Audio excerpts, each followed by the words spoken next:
जय हिंद जय भारत। आप देख रहे पोखरण न्यूज। अभी मैं पलामू जिला के डीसी उपायुक्त में हूँ और यहाँ पर देख सकते हैं भारत मुक्ति मोर्चा, राष्ट्रीय पिछड़ा वर्ग मोर्चा, राष्ट्रीय परिवर्तन मोर्चा एवं बहुजन क्रांति मोर्चा के जुलूस निकला हुआ। अब भैया लोग की क्या मांग है, थोड़ा सा देख सकते हैं। मांग यहाँ पर रखा जा रहा है और साथ में यहाँ पर देख सकते हैं पूरा जोर शोर से लगा हुआ है। और ये आपको मांग आप तो आइए भाई, थोड़ा सा आइएगा। सर आपको क्या क्या मांग है, क्या तर्क दीजिएगा? सबसे पहले आपको चैनल को आभार प्रकट करते हैं।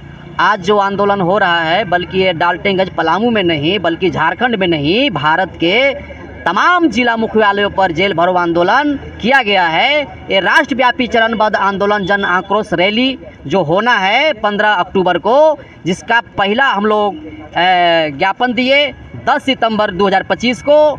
इसके बाद दूसरा चरण में 17 सितंबर को हम लोग सभी जिला मुख्यालयों पर राष्ट्रव्यापी धरना प्रदर्शन किए। इसके बाद आज 25 सितंबर है और पूरे देश में यह जेल भरो आंदोलन किया जा रहा है। हम लोग अपना अधिकार मांगते हैं। हम सब क्या मांगते हैं? अपना अधिकार। अरे हम सब क्या मांगते हैं? साथियों, इस देश में सबसे जो बड़ा मुद्दा है, ईवीएम मशीन ला करके हमारे वोट जीरो कर दिया गया है। ये जो आरएसएस के सरकार, कांग्रेस हो भाजपा हो, कांग्रेस जाती है भाजपा आती है, भाजपा जाती है कांग्रेस आती है। कबड्डी का खेल इस देश में बहुत आज़ादी से आज तक चल रहा है और आने से ये लोकतंत्र पर केवल एक जाति का कब्जा है, एक लोकतंत्र पर केवल एक मात्र जाति का कब्जा है। इसका विरोध हम लोग कर रहे हैं। लोकतंत्र पर सुप्रीम कोर्ट, जिसको न्यायपालिका कहते हैं, न्यायपालिका पर SC ST OBC minority zero कर दिया गया है। वहाँ पर एक भी नहीं है, दांत खोदने के लिए नहीं है। कार्यपालिका में हमारे लोग नहीं है, न्यायपालिका में हमारे लोग नहीं है, हमारे मीडिया में हमारे लोग नहीं है। ये जो आप आए होंगे तो सोशल मीडिया के आप होंगे, तो हमारे लोग वहाँ पर भी जीरो कर दिया गया है। ये तो आप जैसे लोग आते हैं, हमारी खबर को दिखाते हैं, तो हमारे लोग जानते हैं कि देश में सबसे बड़ा मुद्दा है ईवीएम मशीन है। ईवीएम मशीन विकसित कंट्री रूस, जापान, जर्मनी, अमेरिका अपने यहाँ ईवीएम मशीन से चुनाव नहीं कराती है और बनाने वाले यही विकसित कंट्री है। ईवीएम मशीन को बनाने वाले विकसित कंट्री हैं और अपने यहाँ चुनाव नहीं करा करके भारत में आरएसएस, भाजपा और कांग्रेस, ईवीएम की माँ है कांग्रेस, वो यहाँ ला करके हमारे ऊपर वोट को जीरो कर रहा है। और बनारसी लोकसभा में 11 लाख नरेंद्र मोदी जी को वोट पड़ा, प्रधानमंत्री जी को। अब वोट कितना निकल के आया? 12,86,000। 1,86,000 वोट कहाँ से आया? इतना स्पीड में मुर्गी अंडा नहीं देता है जितना स्पीड में भाजपा और कांग्रेस को वोट ईवीएम मशीन दे रही है। तो सबसे बड़ा मुद्दा है वर्तमान का, इसको हम लोग डिजिटल मनुस्मृति मानते हैं। जिस तरह हमारे पुरखे को पहले मनुस्मृति नाम का ग्रंथ लिख करके हमको कमज़ोर किया गया, हमको मान सम्मान, प्रतिष्ठा, शिक्षा से वंचित किया गया, संपत्ति से वंचित किया गया, सामाजिक पहचान से वंचित किया गया, आज फिर से डिजिटल मनुस्मृति ईवीएम मशीन आया हुआ है और इसका विरोध पूरे देश में हम लोग कर रहे हैं। हमको ईवीएम मशीन नहीं चाहिए, हमको बैलेट पेपर चाहिए। और हम जो ये आरोप चुनाव आयोग पर लगा रहे हैं, मेरा ये पर्सनल आरोप नहीं है, बल्कि सुप्रीम कोर्ट का ये आरोप है चुनाव आयोग पर कि ईवीएम मशीन से फ्री, फेयर एंड ट्रांसपेरेंट चुनाव नहीं हो सकता है, पारदर्शी, मुक्त, निष्पक्ष चुनाव नहीं हो सकता है। इसके विरोध में पूरे देश में हम लोग इसका आज जेल भरो आंदोलन कर रहे हैं। और दूसरा जो मुद्दा है, इस देश में OBC की जाति आधारित जनगणना नहीं हो रहा है। गुलाम भारत में अंग्रेज हमारी जनगणना कराते थे, आज़ाद भारत में हमारी जनगणना नहीं हो रही है। सबसे बड़ी समस्या है और सबसे खतरनाक बात, इस देश में कुत्ता, गधा, बिल्ली, कुत्ता का गिनती हो रहा है, गधा के गिनती हो रहा है, लेकिन भारत में OBC पिछड़ा वर्ग कितना है अभी तक ये भारत सरकार का आंकड़ा नहीं है। तो हम कहना चाहते हैं आपके चैनल के माध्यम से, क्या हमारी औकात, OBC की औकात क्या कुत्ता गधा से भी नीचा है क्या जो हमारी जनगणना नहीं हो रही है? अगर जनगणना नहीं होगा तो हमारे लिए बजट नहीं होगा, अगर हमारे लिए बजट नहीं होगा तो हमारी विकास होने वाली नहीं है। दूसरी बात, लड़ाई लगाते हैं OBC को कि तुम्हारा जो नौकरी था वो SC खा गया, ST खा गया, फलना खा गया, ढेकना खा गया।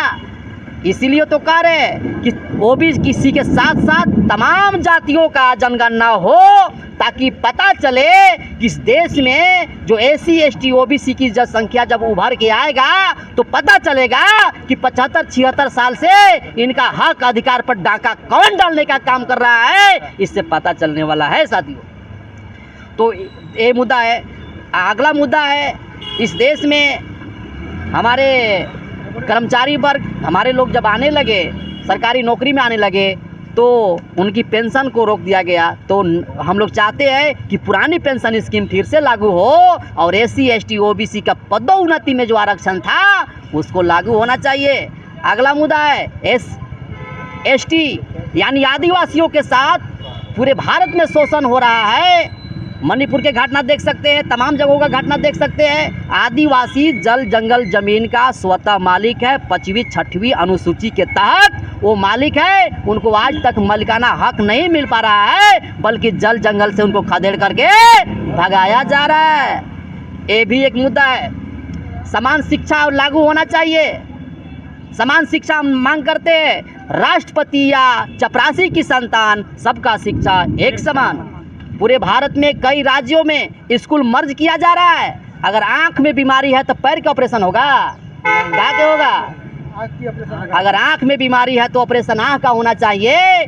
तो क्या कर रहे हैं कि सरकार अपना जो सरकारी विद्यालय है उसको मजबूत न करके प्राइवेट स्कूल को मजबूत किया जा रहा है। हमारे सदियों से वंचित समाज है एससी एसटी ओबीसी, हमारे पास पैसा नहीं है, हम प्राइवेट स्कूल में पढ़ाने असक्षम है, नहीं पढ़ा सकते।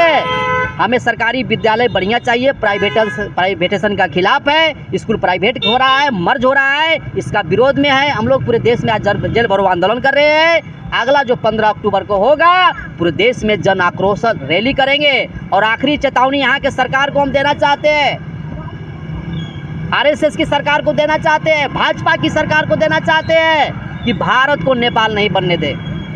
नेपाल को घटना देख लीजिए, भारत में फिर से नेपाल की घटना दोहराने पर हम लोग को मजबूर नहीं करें। हम लोग मजबूरी में क्या करेंगे? इसीलिए हम लोग जन आक्रोश रैली हम लोग 15 अक्टूबर को करने वाले हैं। अगर हमारी बात अगर सरकार सुन लेती है तो ये जन आक्रोश हम लोग रोक सकते हैं। तो भारत को नेपाल बनने नहीं दे, हम यही सरकार से कहना चाहते हैं। यहाँ के जीवा, यहाँ के जनता, यहाँ के बहुजन, यहाँ के मूल निवासी जो है ये जान चुका है कि हमारी षड्यंत्र जो के तहत ये 3% आरएसएस के लोग सारा अधिकार को धीरे धीरे चौपट करके और संविधान को ख़त्म करना चाहते हैं। तो ये हम आपके चैनल से मांग करते हैं कि हमारी बात को ज़्यादा से ज़्यादा लोग जाए और ज़्यादा से ज़्यादा लोग आए। सर निजी कंपनी में भी आप मांग उठा रहे थे कि सर वहाँ पर कम किया जाए सर। जी साथियों धन्यवाद। निजी क्षेत्र में अब सरकारी को प्राइवेट किया जा रहा है। जब सरकारी में हिस्सेदारी के मांग उठने लगा तो हम सरकार क्या कर रही है भाजपा के कि जो सरकारी संस्थानें थी वो सब प्राइवेट कर रही है। तो जब प्राइवेट कर देगी, कमान उसका रिमोट वो कंपनी के मालिक के हाथ में चल जाएगा, तो जैसा चाहेगा वैसा हमारे साथ गुलामी करवाएगा और हम लोग गुलामी बर्दाश्त करने वाले नहीं हैं। इसीलिए निजी क्षेत्र में भी आरक्षण लागू किया जाए। ठीक, धन्यवाद। तो भैया आप देख सकते हैं ये आपको पलामू डाल्टनगंज उपायुक्त के सामने यहाँ पर ये जन आक्रोश रैली था। ये रैली आपको भारत मुक्ति मोर्चा, राष्ट्रीय पिछड़ा वर्ग मोर्चा, राष्ट्रीय परिवर्तन मोर्चा एवं बहुजन क्रांति का मोर्चा था। सर आप क्या नाम था आपका बता दीजिए आप। मेरा नाम प्रदीप कुमार मेहता, राष्ट्रीय पिछड़ा वर्ग ओबीसी मोर्चा प्रदेश कार्यकारी अध्यक्ष। तो यहाँ पर देख सकते हैं फिलहाल भैया। जय हिंद, जय भारत।